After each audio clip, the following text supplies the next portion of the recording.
Good morning, SKN. I'm Andre Cunningham. And I am Cortenta Carty. And Andre, how was your weekend? Awesome. This weekend was superb. Did you rest? I got so much rest, trust me. Did you break the dawn? No, only in my bed. Same here. I got so much rest. I was so happy for the rest. It was a long weekend, though. Well deserved. Indeed. And we certainly enjoyed it. We hope you did. And thank you for tuning in for our 343rd episode this morning. Go tell your friends we're on to turn on their devices and tune in. Indeed. Here's what's happening on the local scene. This one comes to us from SKNIS. Prime Minister of St. Kitts and Nevis, the Honorable Dr. Terence Drew, received a courtesy call from His Excellency Ahmed Agil Al-Khatib, Minister of Tourism of Saudi Arabia and Chairman of the Board of Directors of the Saudi Fund for Development, SFD, and his delegation during the afternoon of Thursday, 25th of May. Also at the meeting were the Honorable Dr. Jeffrey Hanley, Deputy Prime Minister of St. Kitts and Nevis, Right Honorable Dr. Denzel Douglas, Minister of Foreign Affairs, Honorable Conris Maynard, Minister of Public Infrastructure, Energy and Utilities, Honorable Samuel Duggins, Minister of Agriculture, Dr. Joel Clark, Minister of Sustainable Development, Honorable Mark Brantley, Premier of Nevis, Ms. Naima Hazel, Permanent Secretary in the Prime Minister's Office, Mrs. Dorietta Freites, Director of St. Kitts Investment Promotion Agency, Skipper, and Mr. Samuel Berridge, Senior Assistant Secretary in the Prime Minister's Office. During the meeting, His Excellency discussed various prospects for investments and his desire to strengthen diplomatic relations. Prime Minister Dr. Drew outlined St. Kitts and Nevis' vision for becoming a sustainable island state and the need to build resilience in the various sectors, particularly energy and health. Additionally, an invitation was extended from His Excellency Ahmed Agil Al-Khatib to Prime Minister Honorable Dr. Terence Drew and other senior cabinet ministers for an official visit to Saudi Arabia. Alrighty, I think I need to be part of that cabinet because I myself would like to visit Saudi Arabia. As we continue, this story comes from Wind Media SKN. The 2023 Atlantic hurricane season begins on June 1st, and the government of St. Kitts and Nevis has organized a commencement church service to pray for the country's protection during the season. The church service is slated for June 1st, 2023 at the Seventh-day Adventist Church, Molineux Extension, St. Kitts at 5 p.m. The Atlantic hurricane season runs from June 1st to November 30th, and the National Oceanic and Atmospheric Administration predicted that there would be a 40% chance of a near normal season. It was also predicted that there would be about 12 to 17 named storms for the 2023 Atlantic hurricane season. 5 to 9 may become hurricanes, and 1 to 4 could become major hurricanes, at least category 3 or higher. Forecasters are about 70% confident with the predicted ranges. The National Emergency Management Agency, NEMA, and the Nevis Disaster Management Department are expected to inform the public of the expectations for the season. And I will start the prayer and pray that the hurricanes stay away from all of us. Certainly. We are not looking forward to no hurricanes this season. And still on the local scene, this one comes to us from SKNIS. The Minister of Health, in collaboration with Joseph N. France General Hospital Blood Bank, wishes to remind the public about the importance of blood donation and urges individuals to find the time to give back to our community. Although our blood bank currently maintains an adequate supply, it is crucial to ensure a consistent and reliable source of blood for patients in need. Blood donation is a selfless act that directly impacts the lives of those facing medical emergencies, undergoing surgical procedures, or managing chronic illnesses. To facilitate the blood donation process and make it more convenient for donors, the hospital blood bank takes this opportunity to remind the public that the blood bank is open Monday to Friday from 8 a.m. to 4 p.m. This is to provide greater accessibility and flexibility for individuals who wish to contribute to this noble cause. The process of donating blood is simple, safe, and supervised by a team of trained medical professionals. Potential donors undergo a brief medical screening to ensure eligibility and determine their sustainability for blood donation. Once cleared, the actual donation process takes approximately 10 to 15 minutes and involves the extraction of a unit of blood. Following the donation, donors are provided with refreshments and rest to ensure their well-being before leaving the facility. That's of prime importance, because if you're not refreshed and revived, then it's better you stay where you are. Indeed, it's certainly important. Well, the morning has started off a bit hot already, although we had showers earlier this morning. So as we go to the weather now, it will be partly cloudy with a high of 86 and a low of 78 degrees Fahrenheit. Take a look at your local weather. It is currently 80 degrees Fahrenheit. It's getting up there, just 6 degrees from it. And see you for regional and international news after this a short break. Go tell your friend. Good Morning SKN is on.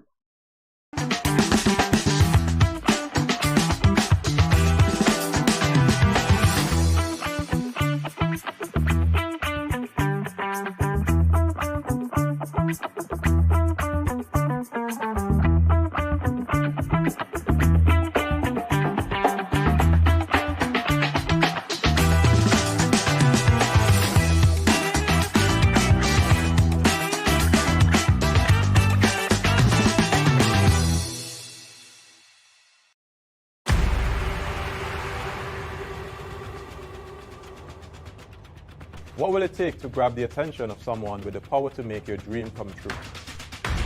7 hopeful entrepreneurs in search of the finances necessary to take their ideas to the next level. This is their lives, right? This is their business. 4 savvy business owners ready to make a pragmatic investment. You can't help people if you can't help yourself. First, you make the dollar and you give the dollar. Why you take your business offline? I really feel that you need to do a little bit more research. Very knowledgeable. Super knowledgeable. You have a great idea and a great concept. I think you'd be snapped up by Disney. If you have a job someplace, it means that if something is not working, you can walk away. Who will invest? Let's do this. Let's do this. Thank you. And who will be sent home with nothing?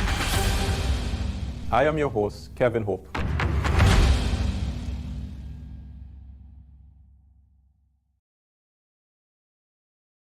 Back to Good Morning SKN. It is now time for regional news. This news comes from Luke Caribbean. Prime Minister of St. Martin, Sylvia Jacobs, has announced the successful conclusion of extensive discussions related to the border between St. Martin and St. Martin. The dialogues were aimed at fostering mutual understanding, cooperation, and diplomatic negotiations. An agreement was reached on a new treaty that will define the shared border of the island. The official signing ceremony took place last Friday at the border monument in Belvedere Belle Plain. Prime Minister Jacobs signed the treaty on behalf of the Kingdom of the Netherlands, while Minister of Interior Gerard Dermain signed on behalf of the French Republic. The official signing ceremony was attended by high-ranking officials from both governments. Following the signing of the treaty, both parties anticipate a smooth implementation of the agreed-upon measures which will promote increased cooperation and facilitate more effective dialogue, thereby strengthening the bonds of friendship and understanding between the people of the island. Prime Minister Jacobs said, and quote, "I am immensely pleased to announce the successful signing of this border treaty. The outcome fills me with satisfaction and optimism for the future. Through diplomatic dialogue and collaboration, we have achieved a mutually beneficial agreement that fosters peace, stability, and cooperation with St. Martin. This treaty signing is not a means of division or just a symbolic gesture. It is a testament to dialogue, compromise, and unity. It signals an era of cooperation where map lines no longer divide us," end quote. And that's good news, because I know it was a walking race that divided the two. I'm happy to see they came to some form of agreement. Yes, indeed. Awesome. And here's what's happening on the international scene. This one comes to us from the CNN. Melbourne was shaken Sunday by a rare and shallow earthquake, the largest earthquake to hit the Australian city in over a century, swaying buildings but ultimately causing very little damage. Preliminary information indicate the 3.8 magnitude quake struck the northwestern suburb of Sunbury at 11:41 p.m. local time at a depth of 2 kilometers, according to government agency Geoscience Australia. Adam Pascal, chief scientist at the Victoria-based Seismology Research Centre, said, "The quake was the largest within 40 kilometers of Melbourne since a magnitude 4.5 quake hit in 1902. Pascal said on Twitter, and quote, "It woke me up, probably 5 to 10 seconds of minor shaking. The adrenaline hasn't dissipated yet," end quote. Geoscience Australia said it had received more than 21,000 reports of the quake, with shock waves felt as far away as the city of Bendigo, about 150 kilometers north of Melbourne, and as far south as Hobart on the island of Tasmania. Wow, I'm happy to hear that they're safe. Trust me. Yes. Earthquake ain't playing. It doesn't. Sure. Well, there you have it, folks. The latest for local, regional, and international news. Stay with us. Much more when we return on GMSKN.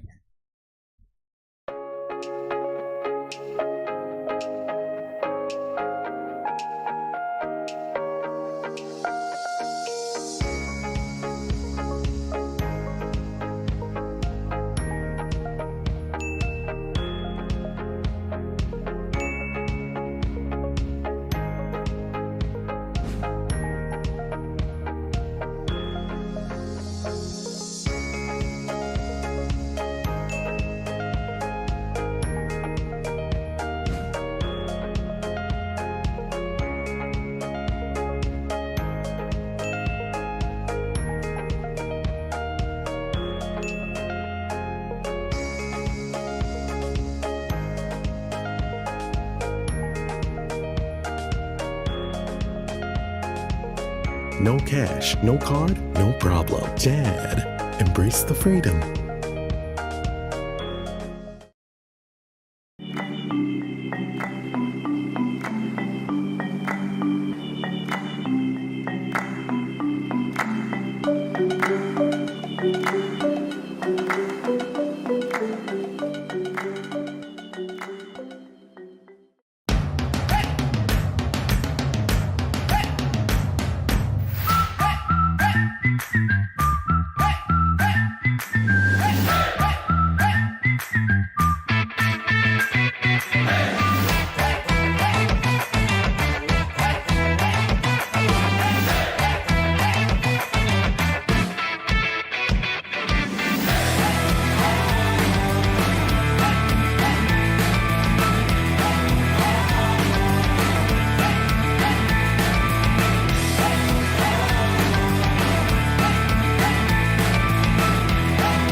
What will it take to grab the attention of someone with the power to make your dream come true? 7 hopeful entrepreneurs in search of the finances necessary to take their ideas to the next level. This is their lives, right? This is their business. 4 savvy business owners ready to make a pragmatic investment. You can't help people if you can't help yourself. First, you make the dollar and you give the dollar. Why you take your business offline? I really feel that you need to do a little bit more research. Very knowledgeable. Super knowledgeable. You have a great idea and a great concept. I think you'd be snapped up by Disney. If you have a job someplace, it means that if something is not working, you can walk away. Who will invest? Let's do this. Let's do this. Thank you. And who will be sent home with nothing? I am your host, Kevin Hope.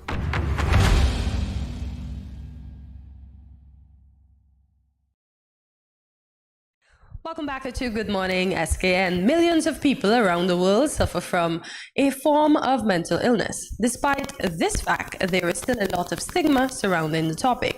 In an effort to destigmatize mental illness, we will be speaking with consultant psychiatrist and addiction specialist, Dr. Sharon Holiday.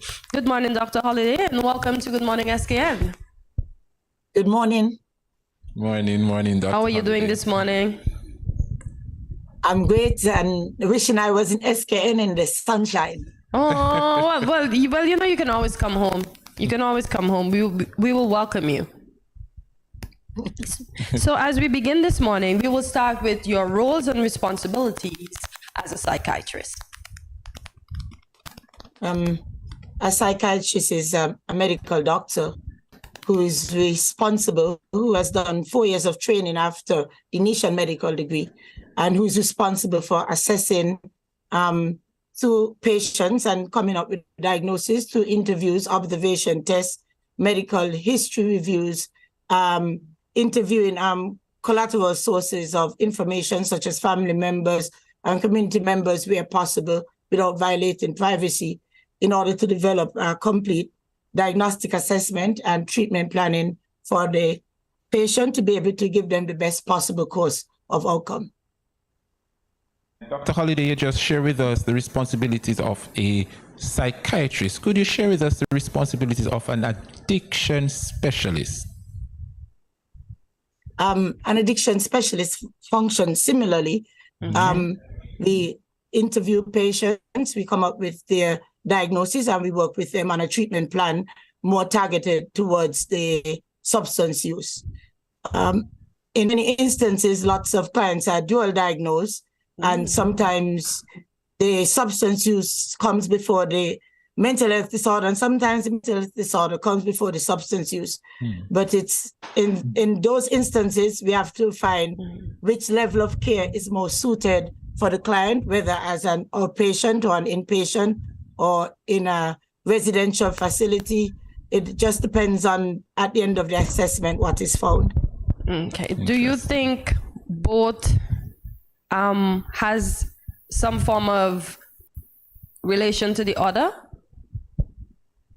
Yes, both are very related, and oftentimes there's much difficulty in deciding which started first, because many people who have mental health disorders, because of stigma and prejudice and discrimination, they don't seek care from the mental health services. So their first line of defense is to use substances to medicate themselves. Many people who are depressed, they seek to drink alcohol or smoke marijuana to see if that would help them with their depression or anxiety, and that simply worsens the situation.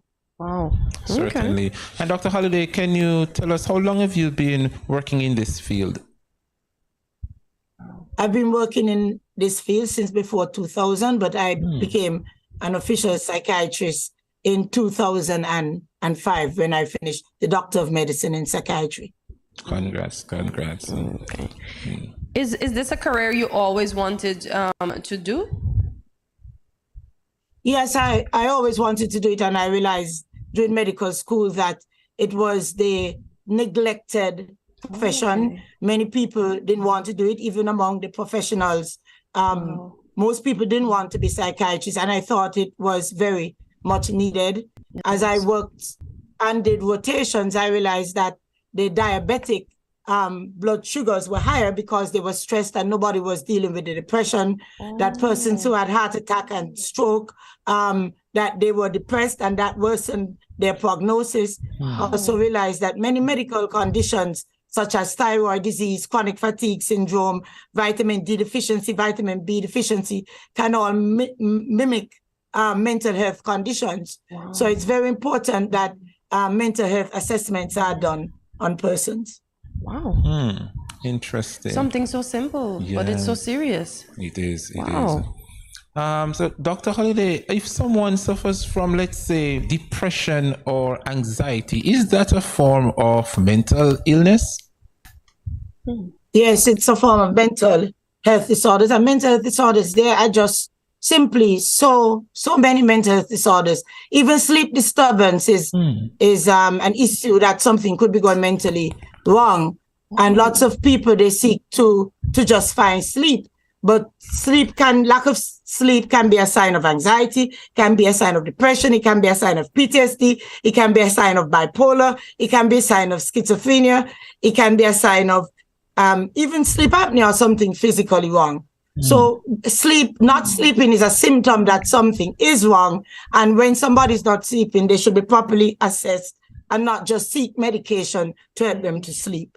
Wow, I cannot believe that so many simple things are associated with mental health. Indeed. Wow. Okay, Dr. Holiday, we have been speaking about mental illness. What would you say is the scientific definition for it?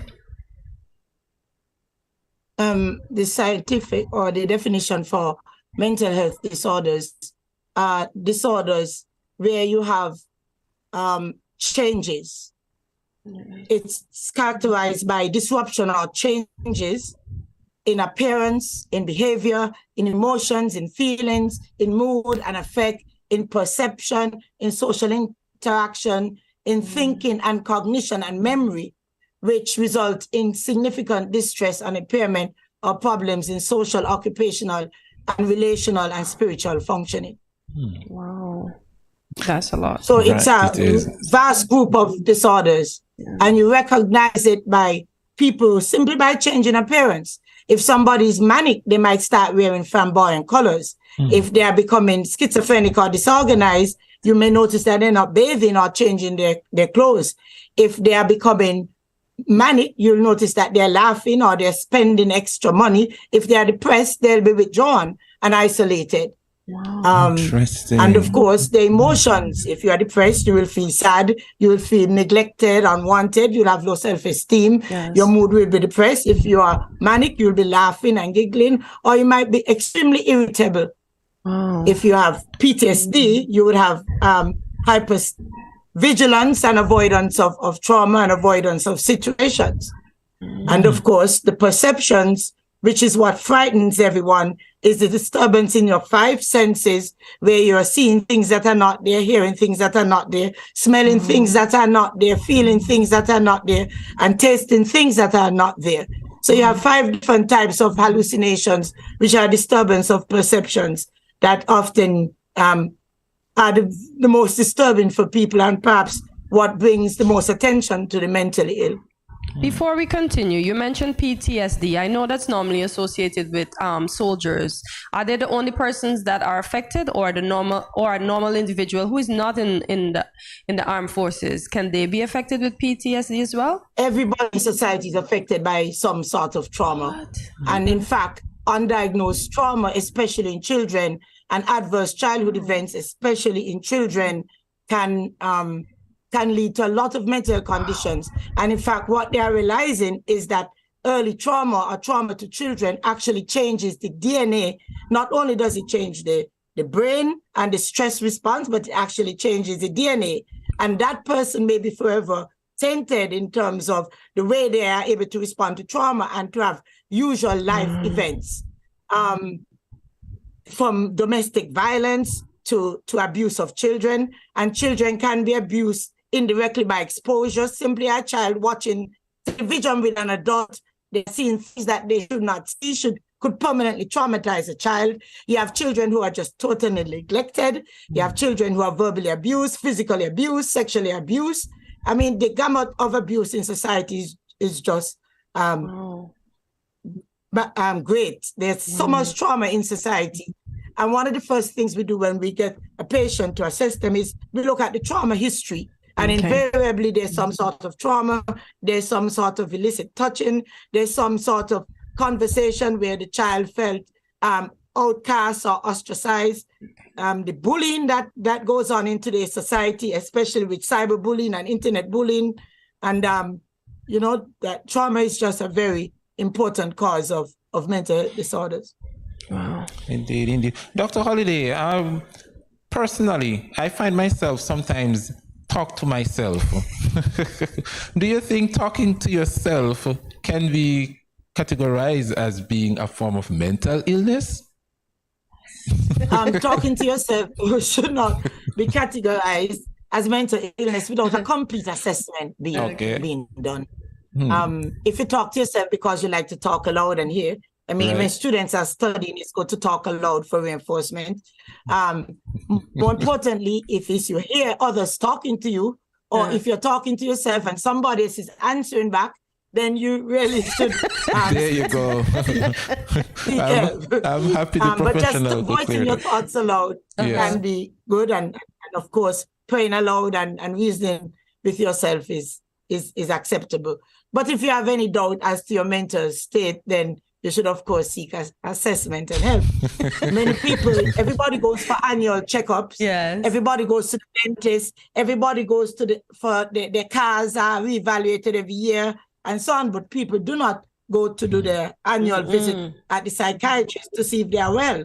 So I'm recommending annual psychiatric visits going forward for everyone. We know that's a problem, Dr. Holiday. How can we break the stigma to get us, as you said, to just come in yearly and really check and take care and prevent any damage that may happen to our mental health? How can we break the stigma? I think if people really, we just have to continue with education.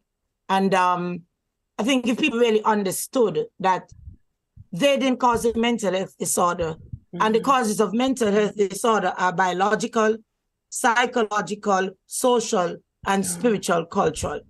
So if it's in your family, genetics, gender, they're more likely to occur in, certain disorders are more likely to occur in male or female, using drugs. And sometimes it's the medication that the doctor gives you.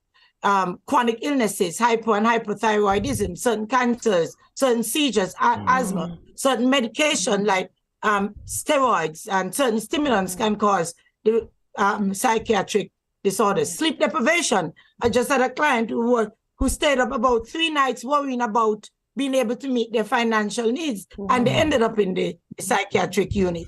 So sleep deprivation is a big cause, and lots of people are not sleeping. Social media and television has wreaked havoc on the lives of people because they're up on social media, they're not sleeping, they're not getting adequate rest.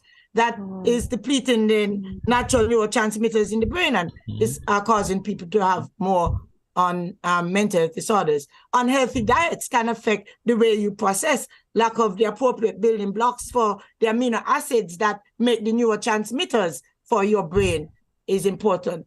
Head injury from whether riding too fast or whatever, footballers, any thought of head trauma can affect.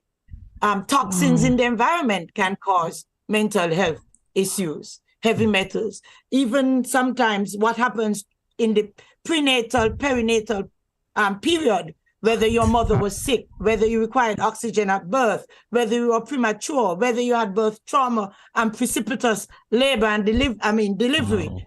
You have febrile seizures, meningitis. I mean, the list for biological causes for mental health disorders goes on. Lack of exercise, because people don't exercise, can cause obesity and low self-esteem and depression. Then, of course, we have the psychological causes of the early childhood trauma, broken mother and child bonding with children in foster care system, rejection, abandonment, neglect, isolation. All of these things cause mental health disorder from a psychological level. Simply not learning to cope, poor coping skills, negative thinking, pessimistic thinking, catastrophic thinking, being stuck in a particular phase of development can cause mental health problems. And then the reality of life, when external things happen, you know, you lose a job, you lose a house, you lose the finances, you lose a partner, natural disasters and floods and earthquakes and trauma, you know, externally. And the well-known story, if you were Job, if we look at in the Bible and we use a spiritual context, look at Job.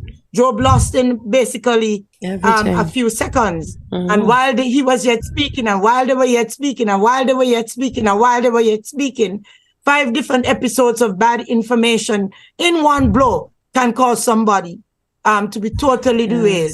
So you may wake up today, and by the end of the day, you've had so many losses, you are on the mental health unit in the next day. Wow. Interesting. So I think if people understand that it can happen to anybody because we don't know what life holds, they'll begin to be more sympathetic and empathetic with persons who have mental health disorders. Exactly. And Dr. Holiday, can you share with us some of the types of treatment and care and support of patients with mental illness? Yes.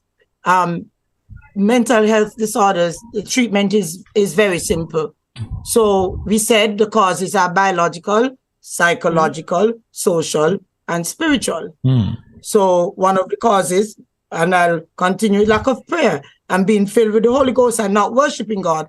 That can also result in mental illness because prayer and worship is one way of dealing with stress. So the treatment mimics the causes. Treatment mimics cause. If the causes are biological, psychological, social, and spiritual culture, the treatment must, of course, be biological, psychological, social, and spiritual. So biological, one thing we said, you need rest. So get rest, exercise, the appropriate diets and nutrients. Then, of course, we have the medication that we can put you on, which when we finish your assessments, we'll determine if you need antidepressants or mood stabilizers or antipsychotics or beta blockers or antihistamines. And there's a hormone replacement, and there's a wide gamut of medications that we can use. But there's also light therapy, and there is also other therapies such as equine therapy and other therapies that would help. And of course, exercising, eating healthy balance, breathing in natural air, vitamin D being out in the sun, replacement of vitamins, etc. Then, of course, there are the psychological treatment, which are very vast in number, based on the various psychotherapies. But of course, learning to problem solve, learning to have positive self-talk, avoiding negative self-talk, avoiding the news, avoiding negative movies and persons, finding your purpose, exploring your creativity, doing things that bring you joy, doing things that are positive, doing gainful mindfulness, progressive muscle relaxation, using guided imagery. All of these can really definitely affect you.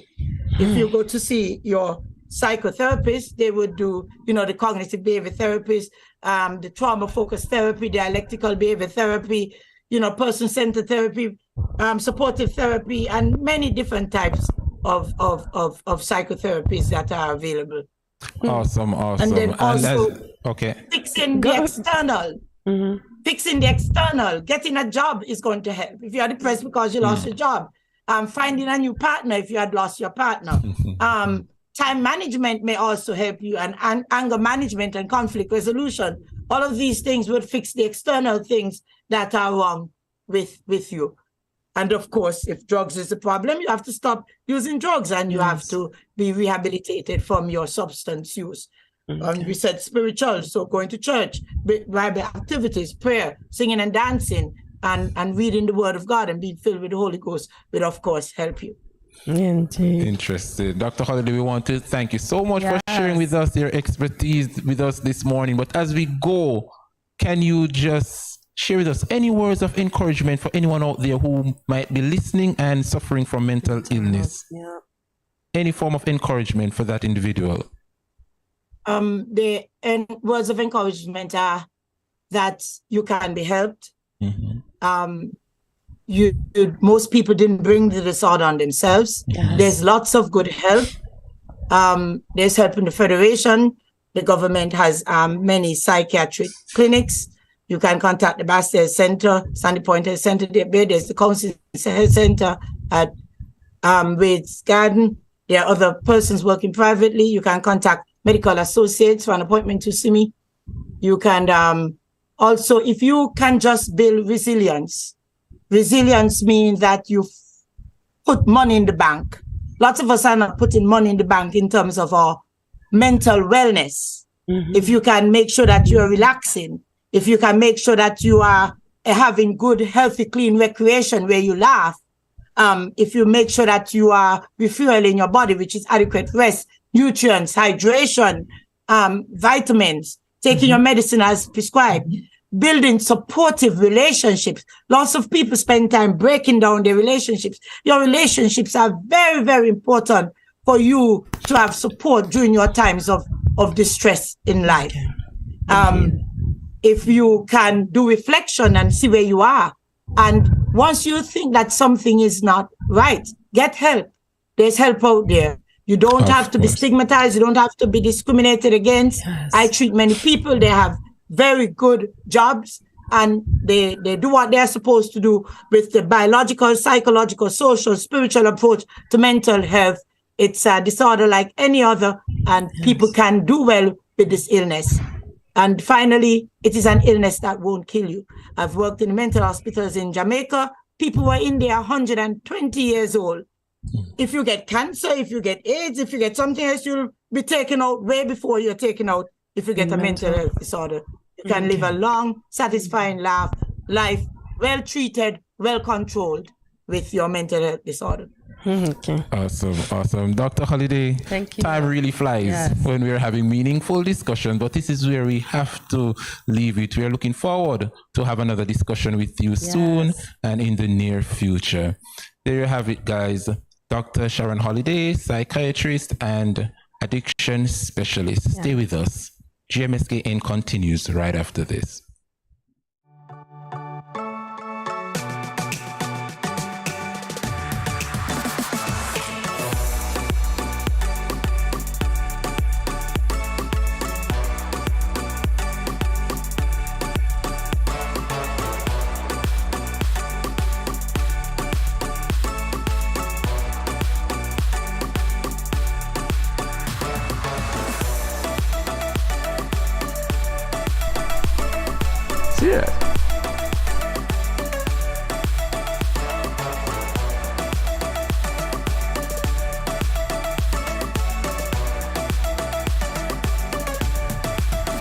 An exotic experience.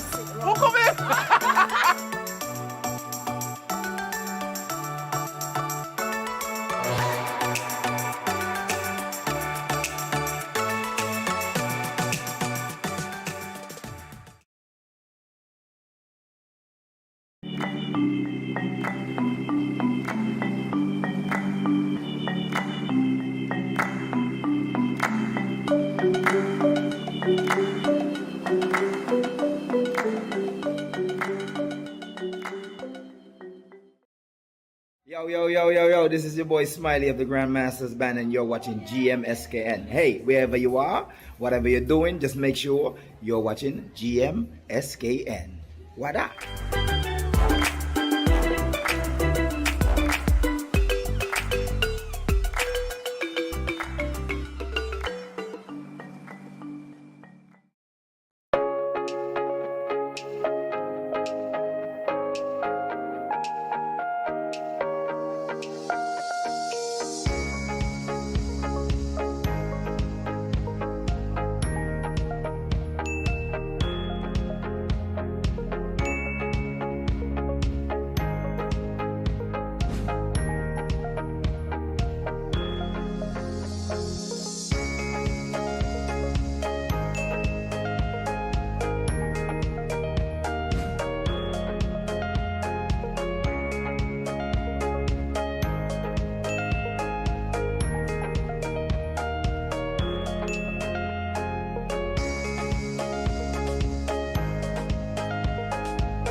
No cash, no card, no problem. Jad, embrace the freedom.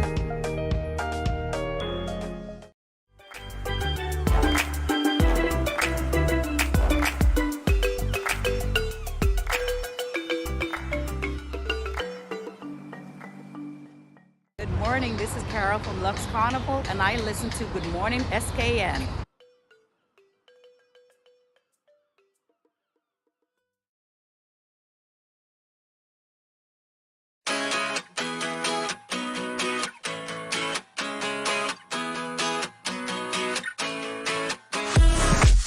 No cash, no card, no problem. Jad, embrace the freedom.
Welcome back to Good Morning SKN. Nat Turner once said, and quote, "Good communication is the bridge between confusion and clarity," end quote.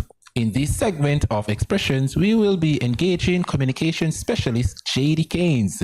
JD has experience in media, print broadcast, and news, that is, public relations, marketing, and so much more. But she is here to speak to us about how we all can develop our communication skills and her recently launched business dubbed Refined. Good morning, JD. Welcome to Good Morning SKN. Good morning, and thank you so much for having me. I appreciate it greatly. Oh, pleasure indeed. Awesome. JD, can you share with us your thoughts on the introductory quote by Nat Turner? Good communication is the bridge between confusion and clarity. What are your thoughts on that? That is right on point. I couldn't agree more. Communication is one thing, but good communication is essential. I think many times we speak and we think that we are communicating, or we give nonverbals and we think that we are communicating. And yes, indeed we are, but perhaps it may not be effective communication. And that is something that is very important to ensure that there's the absence of confusion. Okay. So what is the importance of developing effective communication skills, JD? Well, when we are communicating, naturally, we are speaking or engaging at least one other person. And if the goal is to educate or inform the other person, it is important that the other person understands what it is we are saying, and vice versa. If it is to persuade, then it's even more important to ensure that the audience, whether it be one person, whether it be a group of persons, it doesn't matter the audience size. As long as there's an audience, we have to ensure that persons understand each other. I think, as I mentioned earlier, that many times we engage each other and we are thinking primarily from our standpoint, what it is I want to get across, and not necessarily how well it would be received. So for example, if we are to communicate effectively, we should factor a number of things. One of them being the purpose, whether it is to inform or educate people, and secondly, the audience. I would say those are the two most important things to be considered to ensure that there is effective communication. Naturally, there are others, but I think those are paramount. Okay. Certainly agree with you there. But JD, can you agree with us that good communication should start with listening? That is true. That is true. We should listen to each other, but we should also do some research. Now, it's one thing to listen. When you listen, you get to know what it is the other person is thinking, what it is the message that is coming across. So if you're in a relationship, for example, listening would be important in communication because you would need to know what the other party is thinking. However, if you're in school, you're a teacher, yes, you want to listen to what your children are saying, but you also want to ensure that what it is you are saying can go across to your students in a way that it makes sense to them. So yes, listening is important, but it varies depending on the audience that you're engaging. Certainly. So listening is important. Additionally, I'm sorry, let me just add. Go ahead. Listening would form part the communication process, but it may come at a different stage depending on the audience. I think that is something that's important for me to share. So for example, everybody has a role to listen, but it may come at a different time depending on the purpose, depending on the audience that you're engaging. So for example, here where we are having an interview, I would have to listen when you are posing the questions, or if there's a question and answer, I would have to listen. However, when I am speaking, my goal at that present moment is simply to get the information across in a way that is effective. So listening would come at varying stages depending on the audience. So it all comes back to your audience. The importance of not just listening to answer, but listening to understand. And I think you just spoke to that. But JD, if I'm speaking to someone, should I ask them at the end of the conversation, what do you understand what I am saying to mean? Is that appropriate? I think you can. I think that is very important. It just may depend on how you ask that question. Right. Because you do not want to offend anyone. Okay. You don't want anyone to think, oh, she thinks that I'm not capable of understanding what she's saying. Some people are like that. For me, it's neither here nor there. Okay. But it is important to ensure that persons understand what it is being said. So there's nothing wrong with asking. Just depends on how we ask if you understand. Okay. So for example, if you're speaking with an adult who you suspect may get a little bit offended, if you ask the question, you may want to package it a little bit differently. To a child, you would say, so do you understand what it is I'm saying? Or can you give me in your own words what I just said? For the adult, you may want to turn it around and ask, do you have any questions based on what it is I just said? Okay. And that would give a perfect opportunity for them to say, well, I wasn't clear on this because you've opened that door. Okay. Yeah. Okay, I like that. I like that. Yes, I do. No wonder she's the specialist. Exactly. So, JD, as a communication specialist, can you share with us a little bit about your career as a communication specialist?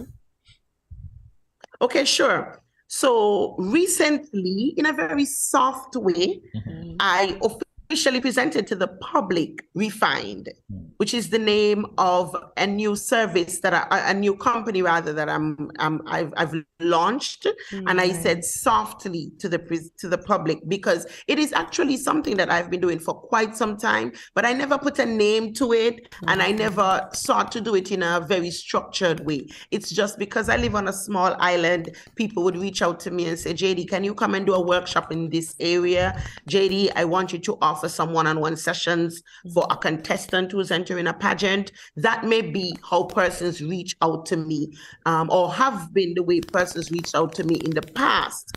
But I decided, you know what, JD, it is time to put it out there officially to the public, let people know. And then the response has been so overwhelming because a lot of persons have been saying they didn't even know that this existed, and they have need for this type of service. But as it relates to me and how I became involved, I can tell you that I am officially trained in the area of communication for audio, video, oral communication. Wow. I mean, the written component, you name it. I've done some level of work as it relates to communication.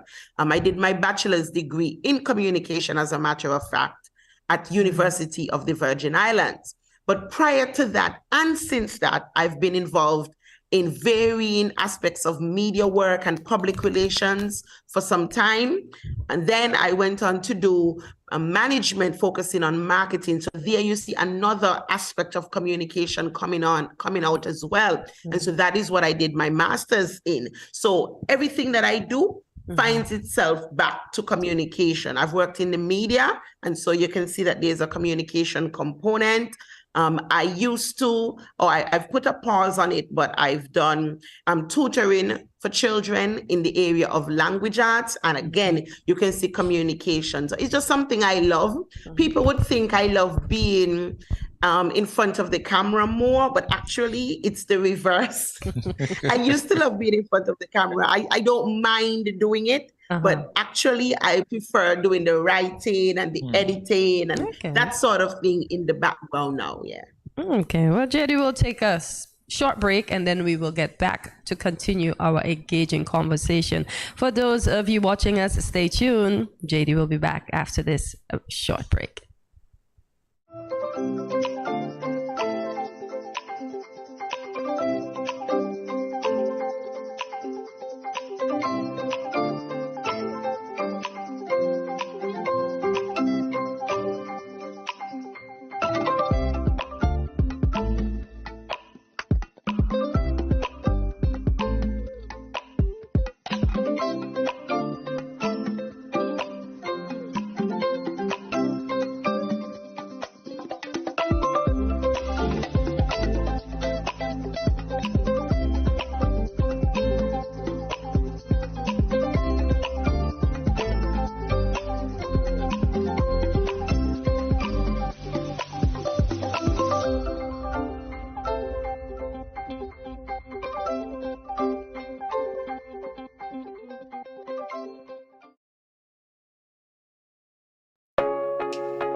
No cash, no card, no problem. Jad, embrace the freedom. Good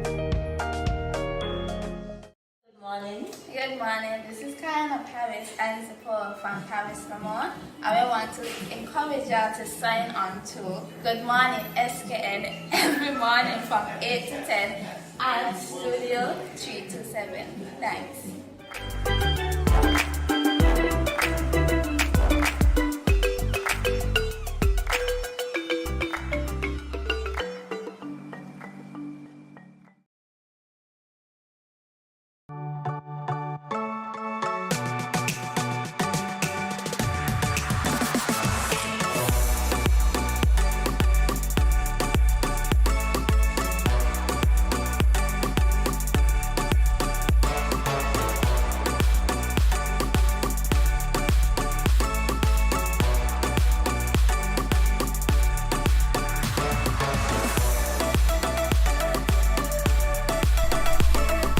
Yeah.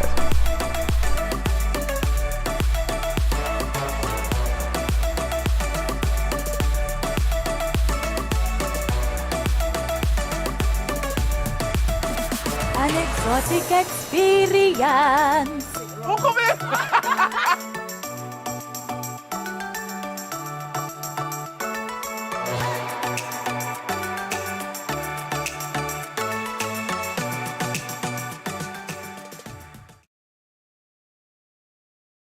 Yo, you know it's me, Mr. H.E. Yo, make sure you tune in to Good Morning SKN Monday to Friday, 8 a.m. to 10 a.m. at Studio 327. Yo, trust me, the baddest show in the morning. Make sure you check it out. Wake up. Make sure that you are there from 8 to 10, Monday to Friday. Boom, check it.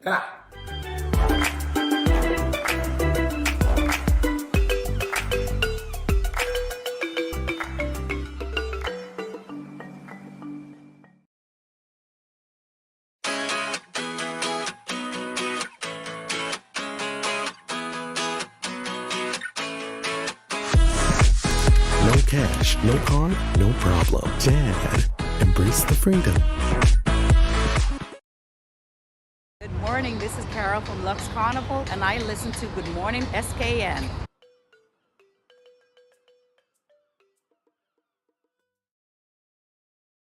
Welcome back to Good Morning SKN. For those of you who are just joining us, you missed the first part of this exciting and intriguing interview with Ms. JD Keynes, communication specialist and owner of the recently launched business Redefined. But there's still some parts, so you can still catch up as we go along. So JD, you touched on the launch a bit earlier, but I'm going to ask you, what day did you actually launch and the inspiration for the name of your business, Refined?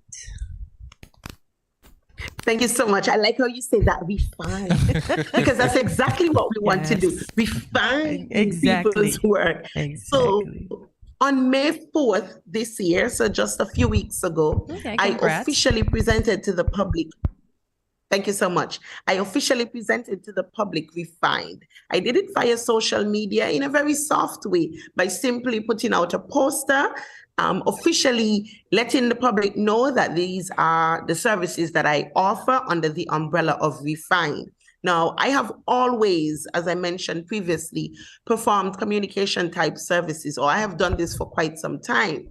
But in terms of Refined, I thought the time was now. The time had finally come for me to just put it out there to the public and let persons know that if you are struggling in this area, or even if you aren't struggling, but you just need someone who has the time to get what you want done, as it relates to communication, then I am the person to come to. And I know that this is something that many persons find challenging. For some, it's a stigma attached to communication, especially public speaking.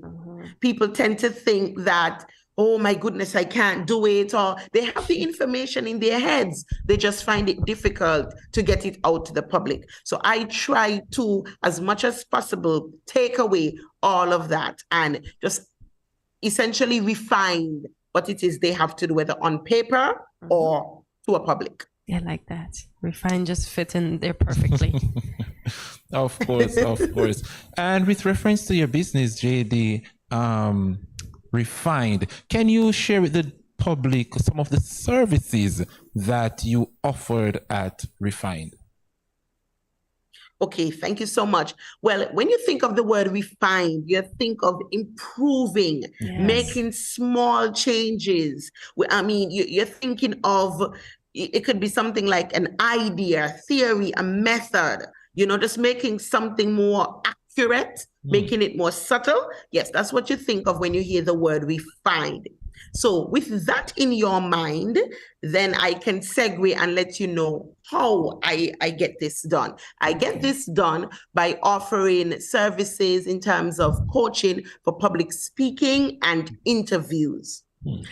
This can be done whether by individuals or with groups. So let's break it down. Let's say, for example, you have a presentation coming up and you're a little bit nervous. Perhaps you have a feature on this great program, Good Morning SKN, and you want to know, you have the information and you want to be your best self. Yeah.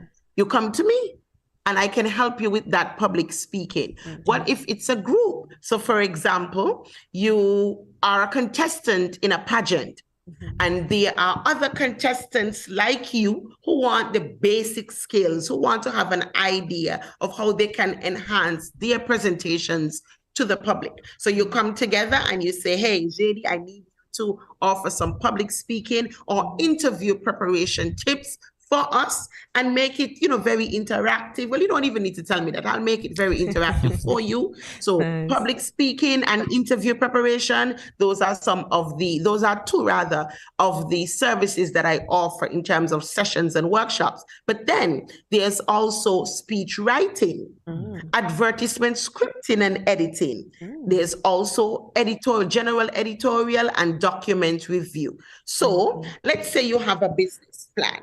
Or let's say you have some sort of proposal where you have the idea in your head, or you even have some of it on paper, but you need someone to look over that document. You need someone to take it from point A and take it all the way up to the highest points. Then you will come to me. You want it to be refined. Indeed. As long as you want it to be refined, then you will come to me. If you want it to stay basic, that's your choice. But if you want that extra touch, that element of making it even better, you want it refined. That is what I do. I'm a little bit of a comic, so just don't mind me. We are loving it. But essentially, that is what I do. Because you want people to not be so tense and uptight and nervous. I've come across many persons, let's deal with pageants first for a second. They are brilliant. And they have all of the information in their head. They don't need me to look for the information. Some do, but I'm speaking to those who don't even need me to look for the information because they have it in their head. But they are just so nervous about getting it out there. And it really comes down to being prepared. Because if you are prepared in a particular area, your confidence level is risen. Your confidence level goes up. And so you are able to better get the information across. You've done your research, you've done the preparations necessary, and all that's left for you to do is to execute. I like that. So there's the public speaking and interview workshops. There's the speech writing and other editorial and document reviews.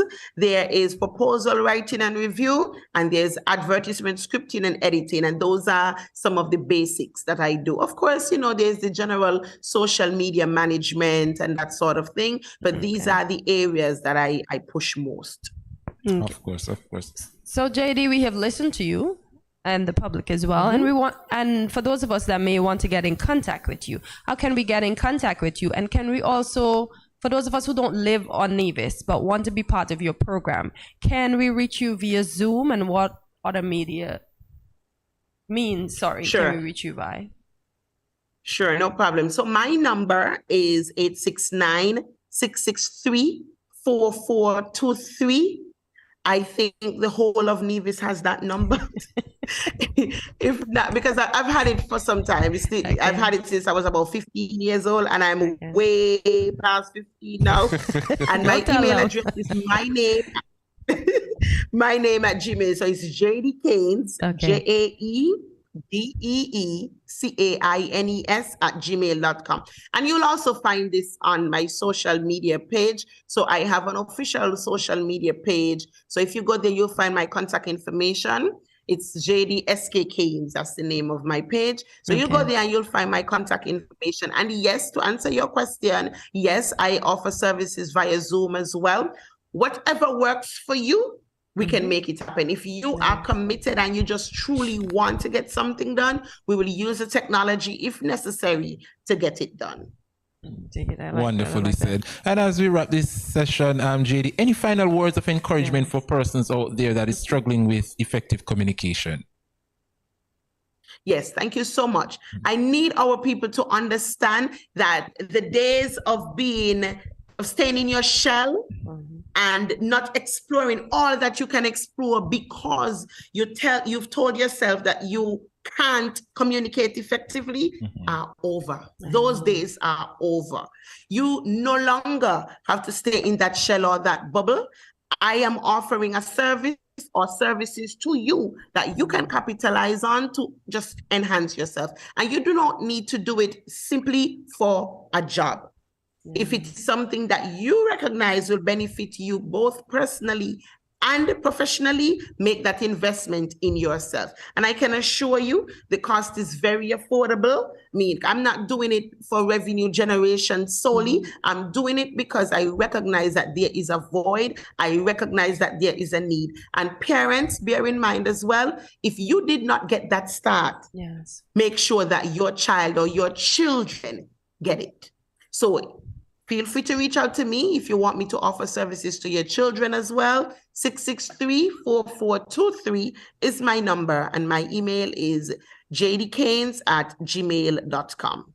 And I want to thank you guys so much for having me. I really appreciate this opportunity because it is something that can only be down to our benefit. A lot of us have political aspirations and we get into office because we are likable. People like us and people know that we can do great things. But then we recognize that there is a problem when we have to speak. So don't be afraid and don't be ashamed to reach out as well because we can help each other.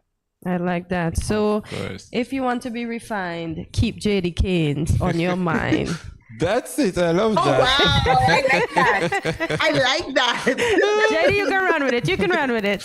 Of course. We want to thank you so much for speaking. You're welcome, speaking JD. with us this morning, JD Keynes. There you have it, guys. Miss JD Keynes, communication specialist right here in St. Kitts and Nevis, sharing with us her brainchild, Refined. Stick and stay with us. Much more when we return on GMSKN.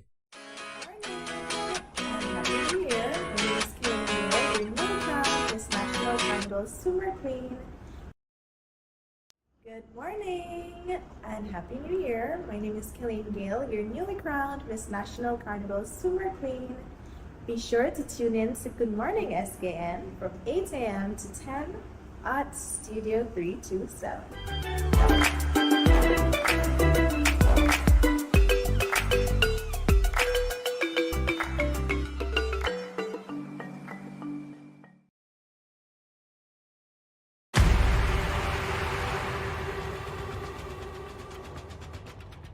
What will it take to grab the attention of someone with the power to make your dream come true? 7 hopeful entrepreneurs in search of the finances necessary to take their ideas to the next level. This is their lives, right? This is their business. 4 savvy business owners ready to make a pragmatic investment. You can't help people if you can't help yourself. First, you make the dollar and you give the dollar. Why you take your business offline? I really feel that you need to do a little bit more research. Very knowledgeable. Super knowledgeable. You have a great idea and a great concept. I think you'd be snapped up by Disney. If you have a job someplace, it means that if something is not working, you can walk away. Who will invest? Let's do this. Let's do this. Thank you. And who will be sent home with nothing? I am your host, Kevin Hope.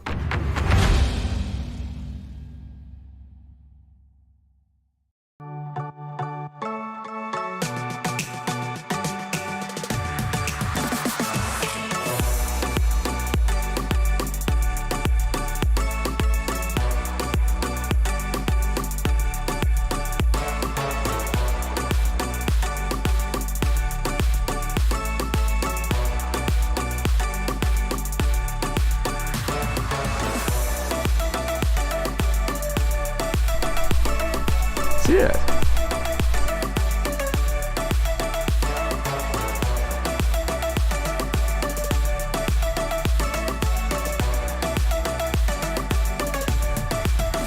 An exotic experience.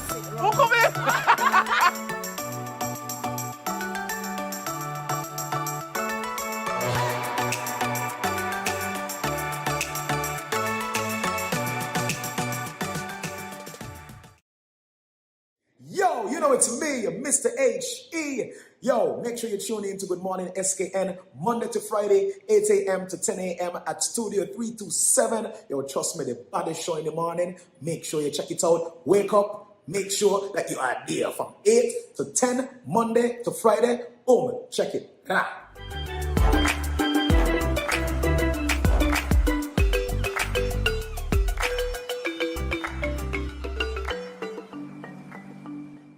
Yo, what up? It's your boy and Richie right here at Studio 327. I'm here to give you the promo that you guys need because this is something special for St. Kitts. I'm telling you, tune in to Good Morning SKN, 8 a.m. to 10 a.m. on YouTube, Facebook, and on Moment Channel 4. Also, I realize nobody else is doing this. Follow the Good Morning SKN Instagram at Good Morning SKN and the Studio 327 Inc. Instagram. Follow us on YouTube and Facebook. This is pretty long, but follow us and yeah.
No cash, no card, no problem. Jad, embrace the freedom.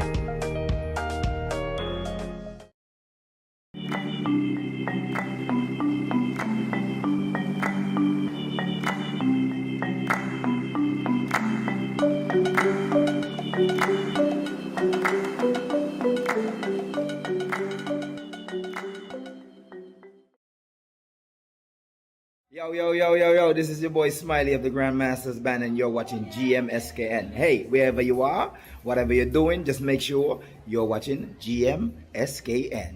What up?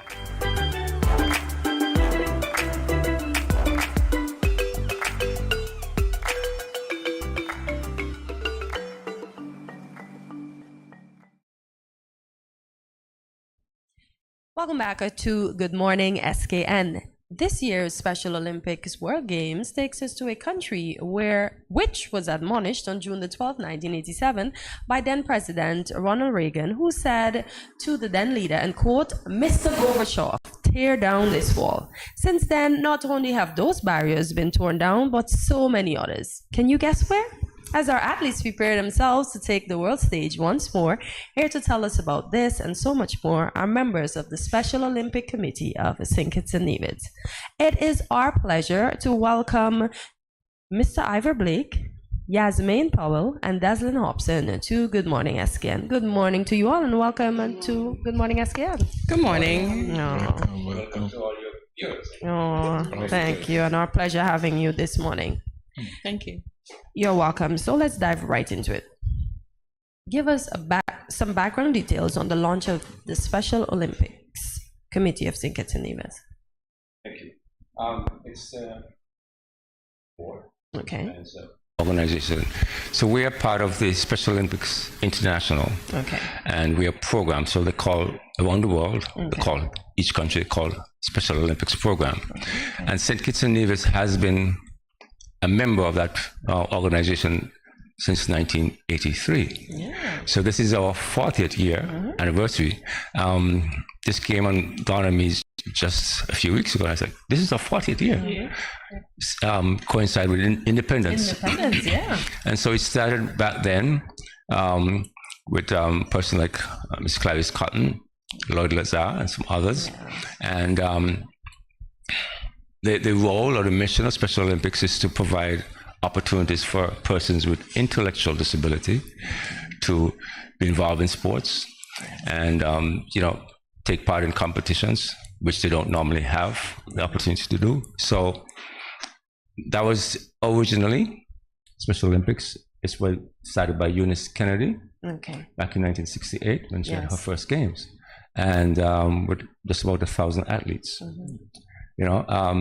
So we have grown, and St. Kitts and Nevis has been participating in what we call World Games ever since. Okay. The World Games are every 4 years. Well, Summer Games are every 4 years. Between that, there's the Winter Games. Okay. And believe it or not, St. Kitts took part in 2 Winter Games. What? So you don't say in what sporting event? Desmond will tell you about that. Okay. Because Desmond was one of the athletes who went in there. So ever since that, we've been participating and really doing well. Okay. Yes. But that's one pillar, and another major pillar for Special Olympics is health. Okay. And so we pay a lot of attention and effort to the health of athletes with intellectual disabilities because studies have shown they don't get the same type of health care as the regular population. And that's because of a number of reasons. They're not able to articulate, when something is wrong as much as best. And because of their functionality. Okay. They might not get the best health care like normal population. So in any population, it's just average around 11% of the persons with intellectual disability. And it's a wide spectrum. But that's what we do. We provide the parents and the athletes with healthcare information, nutrition, etc., etc. And so it's a major part of every event that they have what we call healthy athletes. Okay. So it takes, for example, when they go to Germany, it takes an average of 4 hours for each athlete to go through, because there's 7 different disciplines. And it takes 4 hours for each athlete to go through. You get eye specialists, ears, dentists, the whole thing, feet, whole thing. And they actually do a thorough check on you. And the athletes are able to get glasses if they need, prescription glasses right there, hearing aids. And so for a lot of our athletes, this is the time to really get a proper checkup. And so just not focus on sports, but focus on the whole person. Okay.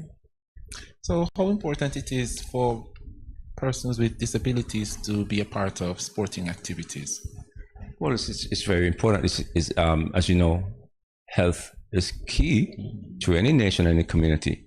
And I think the way we focus on education, I think part of that education process has to be health and healthcare. Certainly. Because they always say prevention is better than cure.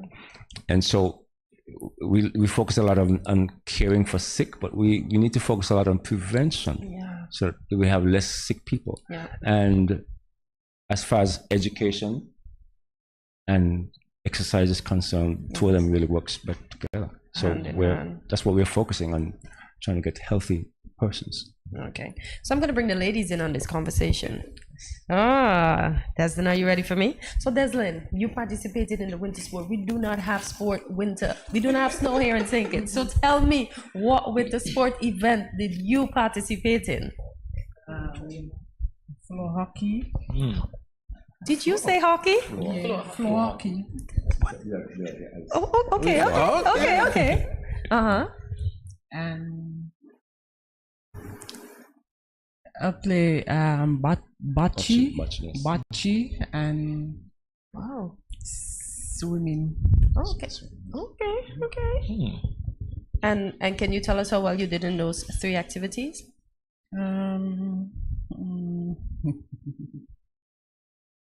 I will try my best to go and be with me, and God will come protect me in thy own right way, and then He gonna touch me. Of course, you did the best. I gonna do my best to go out and win about 3 medals. Oh, I like that. And I'm looking forward to those medals when you come back, okay? Yeah. Alrighty.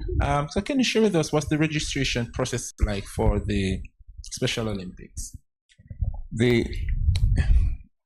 By the way, there are around 75 countries that are participating in this, and so they will send you a request for quota. So they're saying 3 years out, they'll say, well, tell us how much persons you want to be in each sport. So that's a quota. So we will send what we think we will, and they'll come back and say, well, this we could get this amount of place, and they focus a lot on gender equality. So we need to ensure we have females as much as males. Okay. And then once we do that, there's a process through an app or a software where we upload all the information. So we have to get the timings to make sure that they're qualified for the different areas that we are putting them in. Okay. And then that process goes over and over. We have to get them checked, medically checked. They all have to be screened and ensure that they can perform on the field. So we have a doctor doing that. And all the information, travel information, passports information, IDs, everything has to be uploaded. And then they'll say, well, we're good. So we have to register alternates. Okay. So just in case someone got sick, injured, and can't go, that alternate was activated because you can't do it afterwards. So we also have alternates. So we'll have 6 persons training for 3 spaces or 10 for 4 spaces. And then, we'll activate that at a time. Or there might be someone who, during the course of the training, actually performed better. Okay. And then we have to activate that. Okay. So it's a very intense process and detailed. Okay. Then we have deadlines always. Okay. All right. So we will take a short break and we will be right back to continue this conversation. Stay tuned. Yo, this is your boy Smiley of the Grandmasters Band, and you're watching GMSKN. Hey, wherever you are, whatever you're doing, just make sure you're watching GMSKN. What up?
It is our pleasure to welcome back Mr. Ivor Blake, Yasmin Powell, and Desmond Hobson as we continue our conversation. So Yasmin, what is your function in the committee?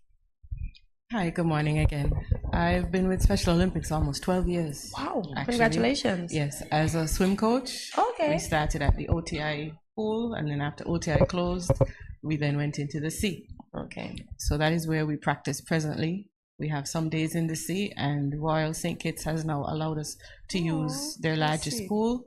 So we've been doing that for the last 3 weeks, where we go to the pool twice a week and to the sea on Saturdays. Okay, so were you contacted for this position, or did you decide to lend your services to this particular organization? I've always enjoyed working with persons with special needs. Okay. So I've been in that field for some time now. Although I'm in the early childhood field, I still work with children with disabilities, especially autistic children. I've been trained in that since about 2012 with working with persons with autism. Okay. And how is it going for you? It's busy. It's very busy. Very, very busy. So presently, we've been training for the Special Olympics in Germany. And Deslin, we have Joey, Ashton, Alicia, and Chantel. Chantel is our alternate. Okay. So it's 5 persons that have been training straight for the last year. So it's only one alternate in each sport? With our group, we only have one alternate. Okay. So at the end of the day, there'll only be 4 athletes going. Okay. So we have 2 males, 2 females. Okay. 2 of the athletes are deaf and 2 have intellectual disabilities. Okay. And how often does the Special Olympics are held? Summer Games is every 4 years. So the last games we were in Abu Dhabi, in the UAE, and 2019, and there we had 13 athletes. Okay.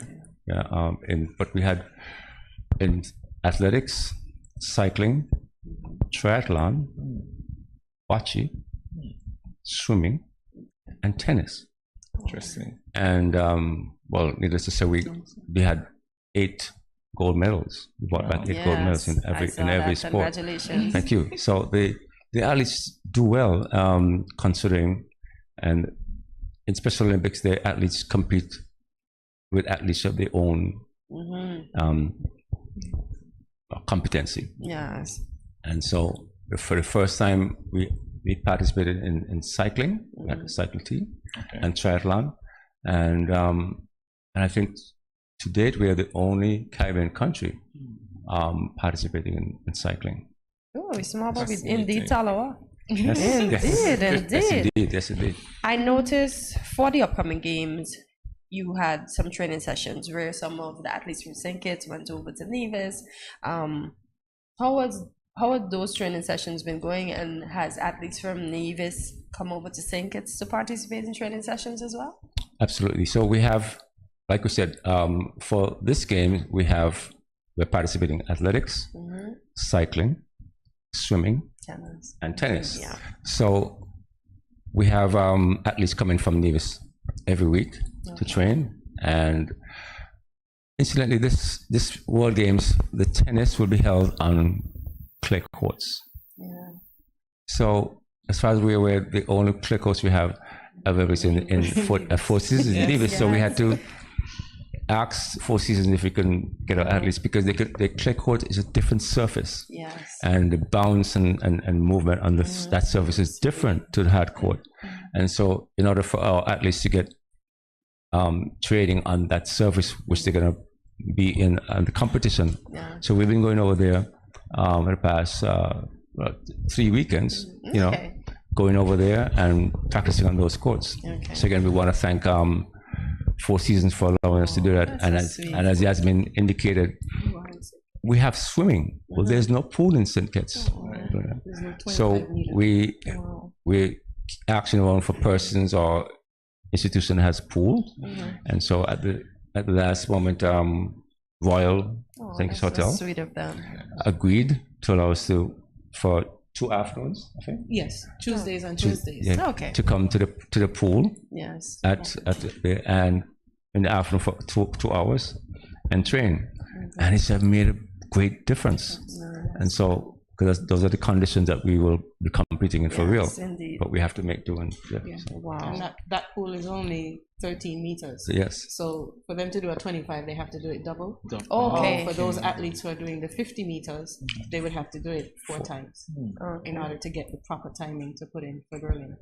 Interesting. And so there are a lot of the constraints in for So we're hoping that we get one built soon. Of course. As soon as possible. We're putting the plug right here. That's right. For those who are 25 involved. meter pool. Yeah, As possible. indeed. And Yasmin, how's preparation going so far for Germany? We're good. We're going good. Yes. The athletes, they get very tired sometimes. They get very tired sometimes, but we're getting there. Is that true? Especially that they have to do it double. Okay. But when we're in the sea, we when I started with Dr. Warren as well. Okay. So we made a DIY line. Yes. So a 25-meter line. I like so that. it's a rope, and we cut some those floaties, the noodles. Yes. And so we line it with the noodles, and we made a 25-meter line. Oh, so they know when they're in the sea on Saturdays, they get the full 25 meters. So they don't feel as tired as much going down once. Okay. Whereas if they're in the pool, they have to do it 2 and 4 times. Oh, wow. In order to get the proper timing for us to send off to Berlin. Because Okay. we had to send those times by the 2nd of deadline, yes. 2nd of May, I think that was. We had to send Okay. in the deadlines Okay. for the swimming. Oh, okay. And Deslin, which do you prefer swimming in, the sea or the pool? The pool? Pool. What? That's the hardest part for me. I prefer the sea. She's actually straighter in the pool. Yes. Yes. In the sea, she tends to go offline, and if you do hit the lines, you get disqualified. Oh, okay, So, okay. At least in the Better pool, we know orientation. she's doing a lot better in the pool and being on a straighter line in the pool. So I'm looking forward to that swimming medal from Deslin. Of course. But you heard it here. Yes, good morning. Yes. The 4 team members are also doing a relay. Okay. So the 4 of them will go up and down. Okay. The 25-meter relay. Okay. 4 by Okay. 25. So they swim individually and then Then the they relay. do the relay, yeah. Yes. So Okay. each person is doing the freestyle and breaststroke. A breaststroke and then the, wow. Okay. It's a lot of swimming, boy. it sure is. They also have an endurance day. So where they do the running on the track and stuff like that to build the endurance up as well. So you're all there with them too, Yasmin? That coach is Chester. Okay. Chester Myers. Chester Myers, he does the endurance. So they have endurance this afternoon Okay. with Chester. Deslin, you ready? They get tired when they hit endurance back. Well, I just want to say as has been mentioned, Chester Myers has been training all year long. You know, Yes. as a matter of fact, Yasmin was the alternate coach. So Chester was supposed to be the main coach going. Chester has had some difficulty with his passports from St. Lucia. So it's past the deadline, so we had to replace him. But he's been actively involved. Very much. And I would really like to say, commend all those coaches and volunteers who come out weekly, month after month, because it's going on for months, and who takes them all over. The tennis coach, Ludus Sadler. You have Terry Andrews, and Jesse Mulcair, and Winston Cook for some time. And they've been training them all the time. We have missing? And Julie Batcher and Sylvester Dorr for athletics. Yes. So they have the athletes throughout the year since last year doing this training, getting them, ready. Awesome. And still with you, Yasmin, we often talk about inclusivity or inclusiveness in the federation. Yes. But why do you think persons with quote-unquote disabilities are not included in, let's say, our inter-school sporting activities? That is true. But in Special Olympics, we do try to have inclusion. So the persons without special needs do come into our track and come into our swimming as well. During our national games, we do try to include inclusion as well. But as for the primary and high school athletes, I can't speak to that. Mr. Blake? As a matter of fact, I'm glad you asked that question. Yes. Because unified sports is another major pillar for Special Olympics, because it speaks about inclusion. And unified sports simply is having persons with intellectual disability and persons without playing together on the same team. And so we're segregating something else. For the first time in tennis, we have a unified team. We have Jamal Bryan, who's a normal player, who's, he doesn't have intellectual disability. He's on our team, and he's going to partner with Shakir Stapleton, who is our athlete. Yes. And they're doing doubles, unified doubles. So we have registered a unified partner in Jamal, or Jamal rather, who will be playing with Shakir. So for the first time, we are having a unified sport.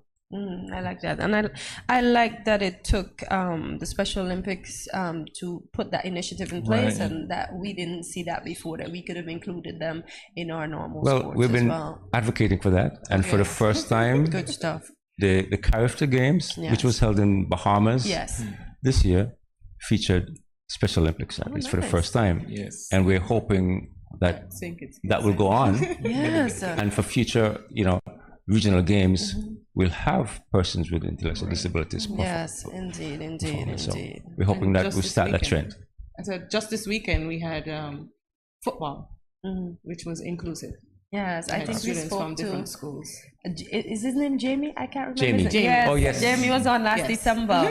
Yeah, he was so inspirational. So that was the precursor. Yes. We have now received Special Olympics St. Kitts and Nevis received a grant from the from Special Olympics that congrats, that we can put together a unified champion school league here, which we're working with 5 schools, 5 primary schools, and we've just launched 2 weeks ago. Just launched that program, and so you will hear more about that as we're working together with the Ministry of Education and Sports to that in the 5 primary schools. And we had a football festival on Saturday.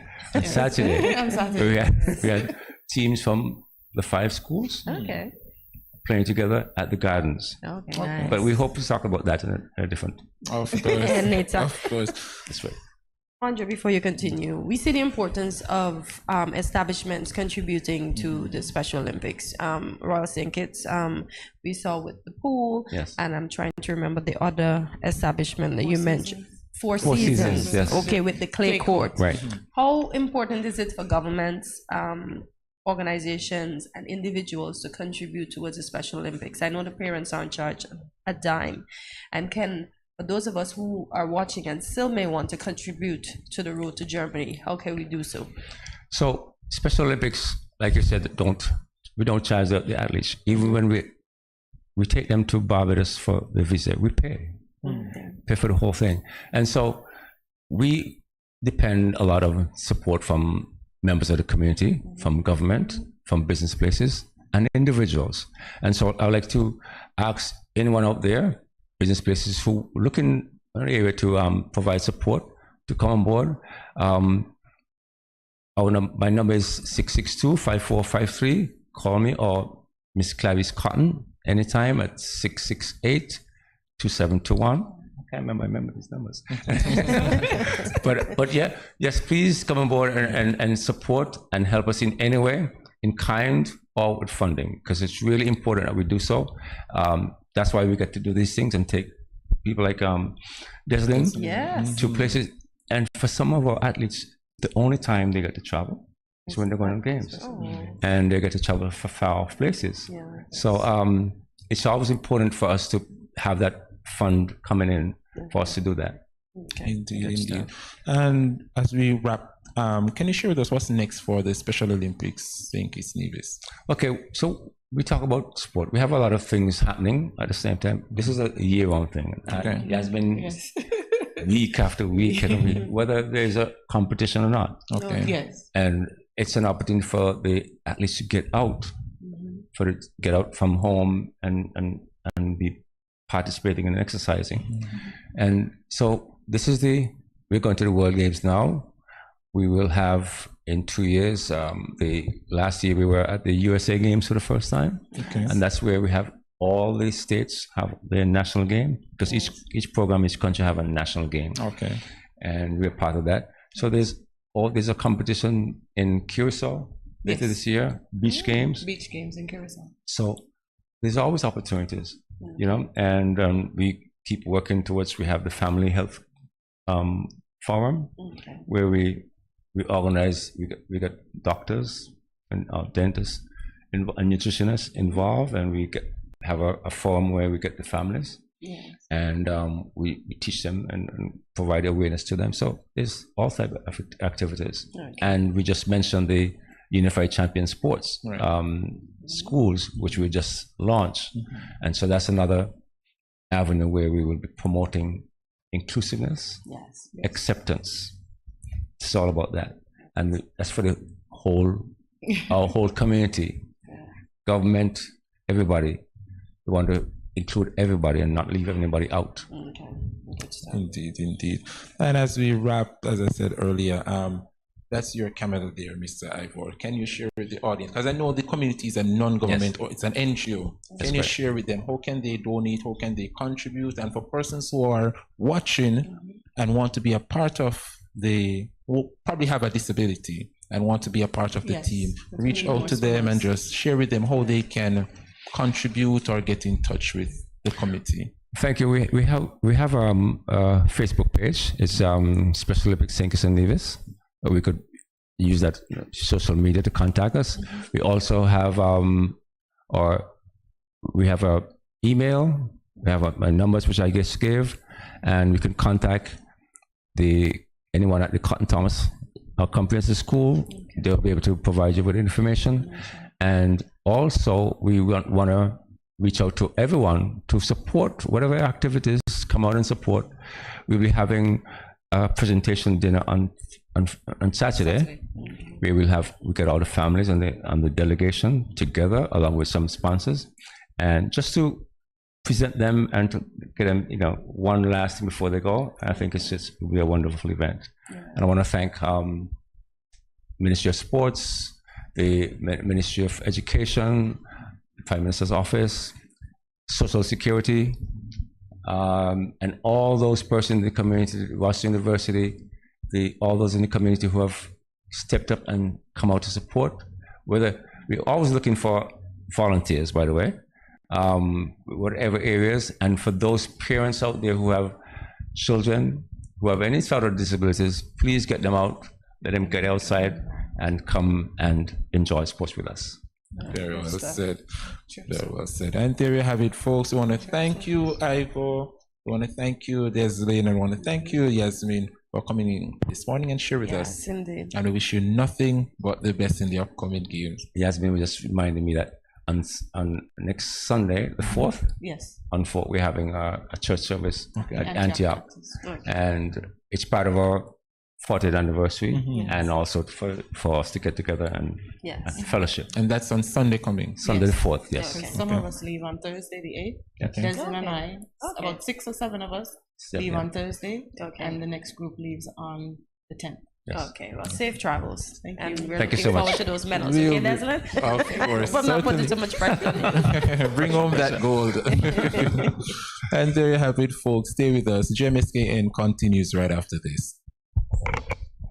Yo, it's me, Mr. H.E. Yo, make sure you tune in to Good Morning SKN Monday to Friday, 8 a.m. to 10 a.m. at Studio 327. Yo, trust me, the baddest show in the morning. Make sure you check it out. Wake up. Make sure that you are there from 8 to 10, Monday to Friday. Boom, check it.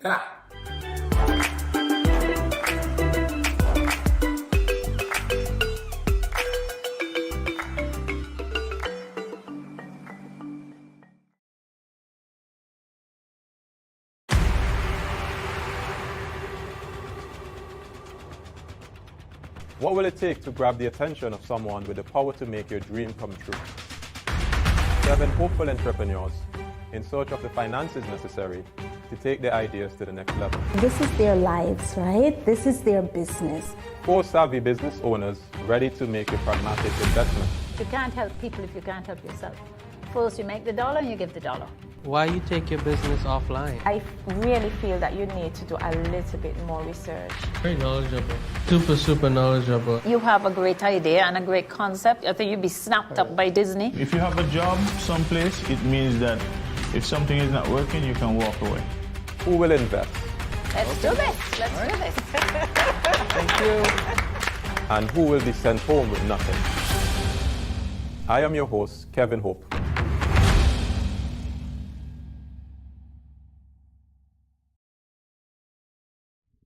Let me win. If I cannot win, let me be brave. Brave in thy tent. Okay.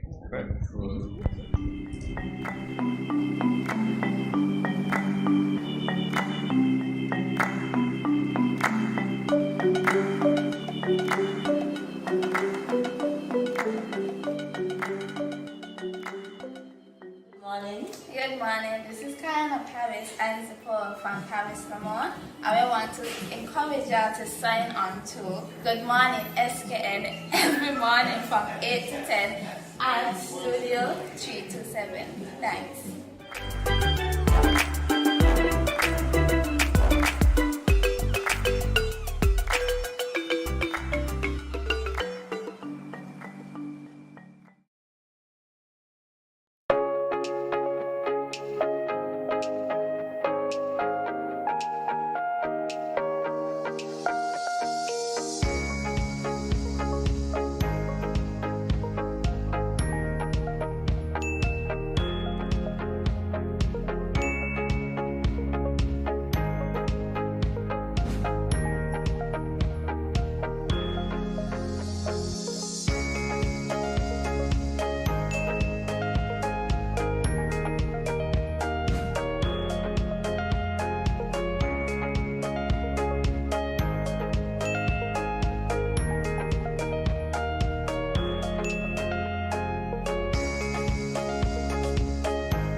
No cash, no card, no problem. Dad, embrace the freedom.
Yo, what up? It's your boy and Richie right here at Studio 327. I'm here to give you the promo that you guys need because this is something special for St. Kitts. I'm telling you, tune in to Good Morning SKN, 8 a.m. to 10 a.m.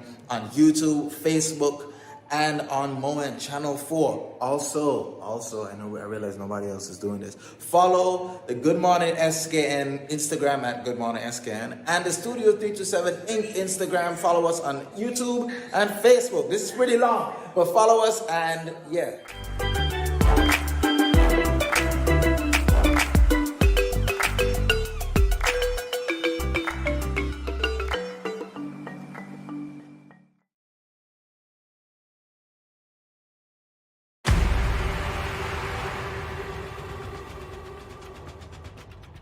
What will it take to grab the attention of someone with the power to make your dream come true? 7 hopeful entrepreneurs in search of the finances necessary to take their ideas to the next level. This is their lives, right? This is their business. 4 savvy business owners ready to make a pragmatic investment. You can't help people if you can't help yourself. First, you make the dollar and you give the dollar. Why you take your business offline? I really feel that you need to do a little bit more research. Very knowledgeable.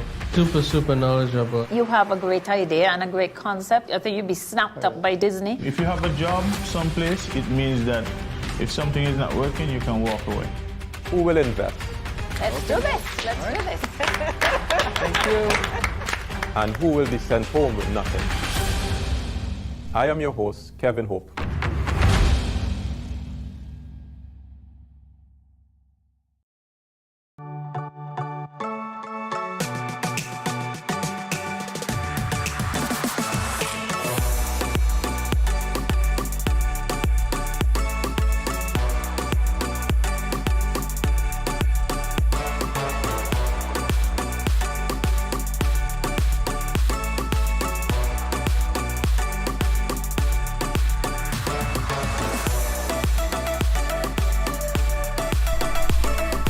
Cheers.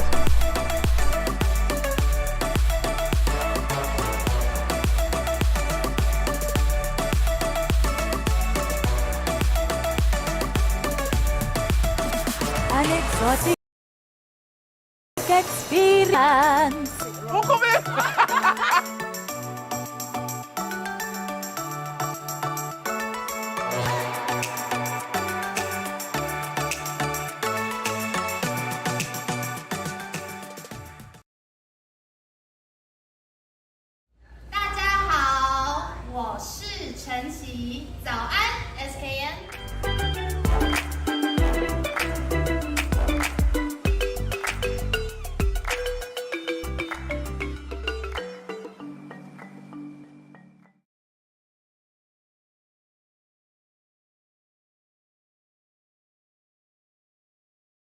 Welcome back to Good Morning SKN. Yesterday, Monday, 29th of May, was celebrated as International Everest Day.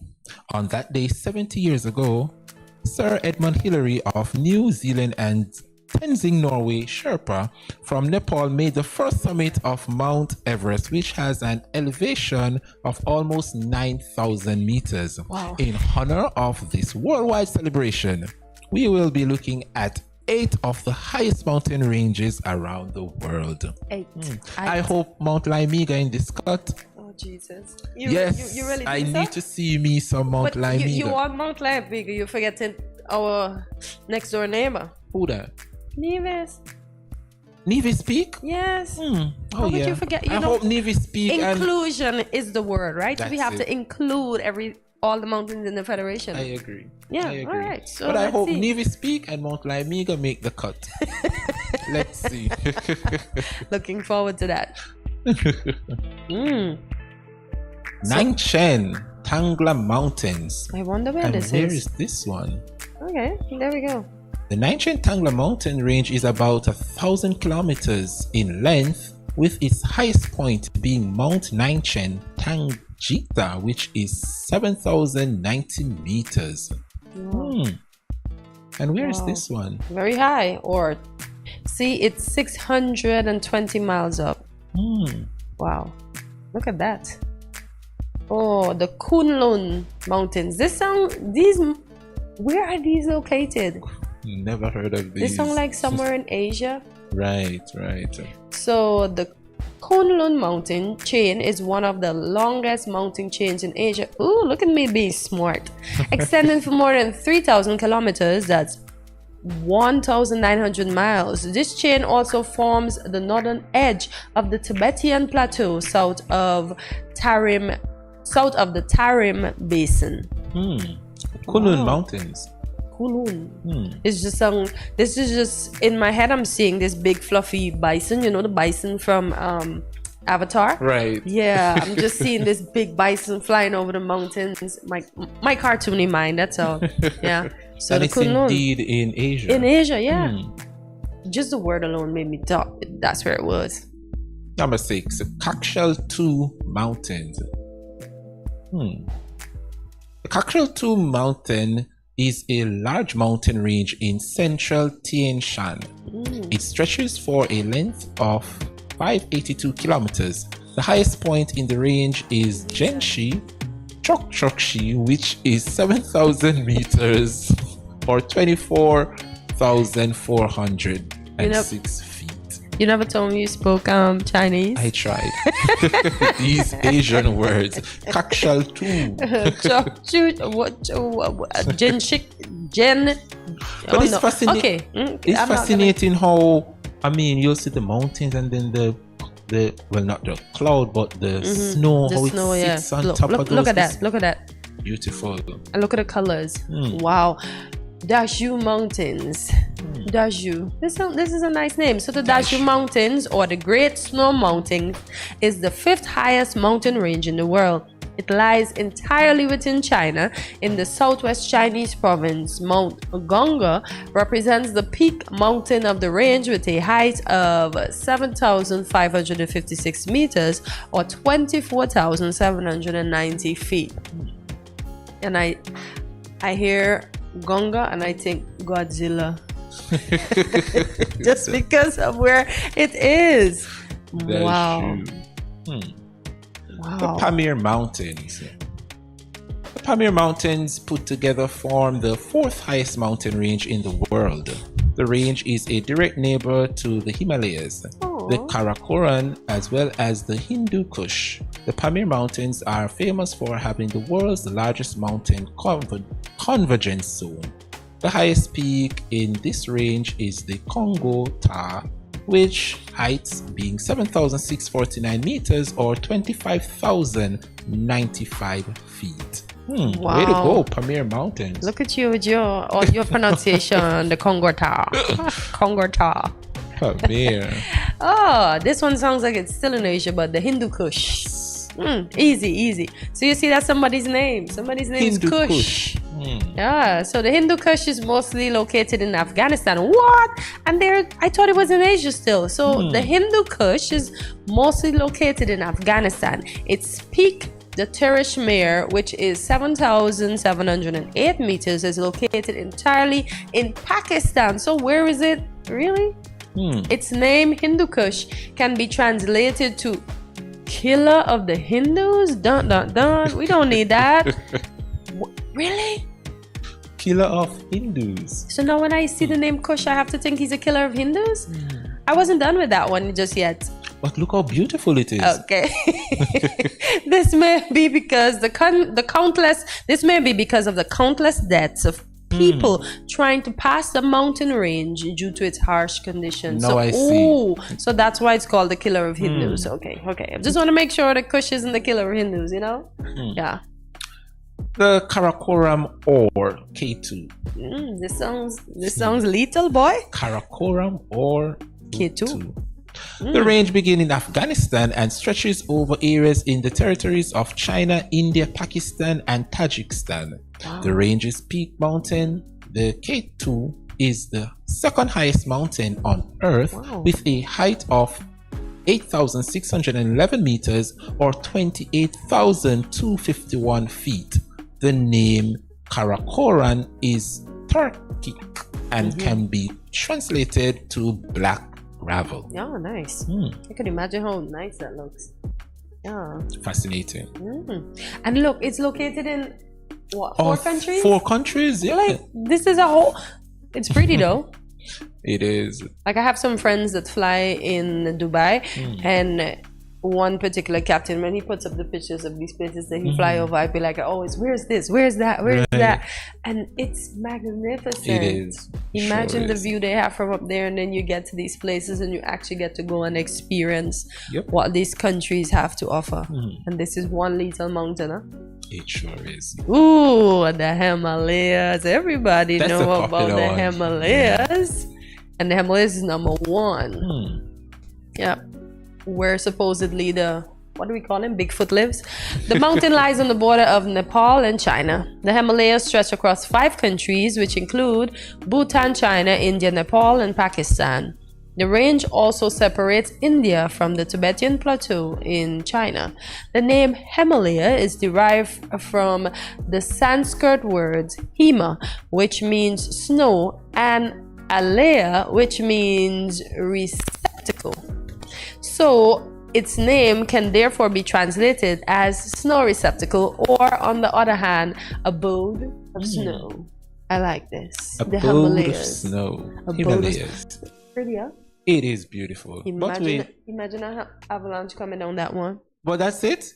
Yeah, that's I'm it. looking for Navy Speak and I think those were in there somewhere, but they just didn't make the time that we have today. Got to be. Yes, because Nevis Peak will be famous for its cloud that appears to be snow, and Mount Laimiga. Have you ever been up there? No. I've been to Laimiga, and me, never again. Well, I haven't been, and I was hoping that you'll accompany me to Laimiga once more. Give me Nevis Peak any day over Laimiga. But have you been to It's too rough. Have you been to Nevis Peak? Yes, I have, and I actually went up there when it was raining, so I get to see the cascading waterfall. Oh. Love me Nevis Peak. But have you ever been to Dudain Spawn? Dudan Pond, of course. Ooh. And I rather do Dudan Pond than Laimiga? Yes. Well, I have to do Laimiga and I have to do Nevis Peak. So, Andre, you have to do them again. Dun, dun, dun. On behalf of Good Morning SKN, because we have to tell the people how it was as a unit. I will. Okay, fair enough. All right, guys. So, with that said, we're going to take a short break and we will be right back. Stay tuned. Yo, what up? It's your boy, and Richie, right here at Studio.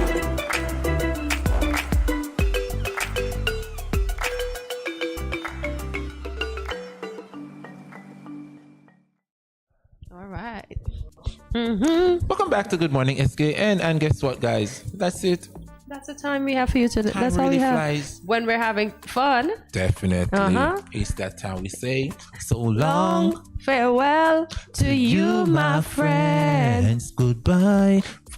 For now. Until we meet again. You see? Maybe this holiday weekend got we forgetting. Oh, I know. But you see, we didn't practice. So that's why I didn't know where I was supposed to come in. Got it. Well, you got it. Yes. You got it. Well, this is the part where we say, tune in daily. Tune in daily, folks. Yep, tune in daily, where you'll find a little bit of everything for everyone. Remember to get your friends and family to watch. Remember to follow us on our social media platforms, including Facebook and YouTube at Studio 327 Inc. and Instagram at A Good Morning SKN. Remember to like, subscribe, follow, and share. Guys, I see we are stuck at 1.02. Right. No, we need to move, guys. I told y'all I stalked the subscriber button. We need to move. So get your family, your friends, everybody to watch so that they can subscribe. Get your bosses to turn on the television so you can watch, so you can see what you're missing. We are your information station on what's happening in St. Kitts. So for those of you watching us in St. Martin, Trinidad, the diaspora, Guyana, Bahamas, all over the world, thank you so much. But we need your subscriptions to get where we are looking to go. So please get your friends and families to subscribe. And also check out our website at Studio 327 Inc. to learn more about Good Morning SKN and Studio 327. Indeed. And don't forget, guys, leave us a comment and let us know what was your favorite part of today's show. See you tomorrow at 8 a.m. when you start your morning with us. Right here. On GMSKN. And awesome quote for this morning. It is not your aptitude, but your attitude that will determine your altitude. And we just spoke about mountains, so keep climbing and see you tomorrow on Hump Day. Have a great day, guys. Bye.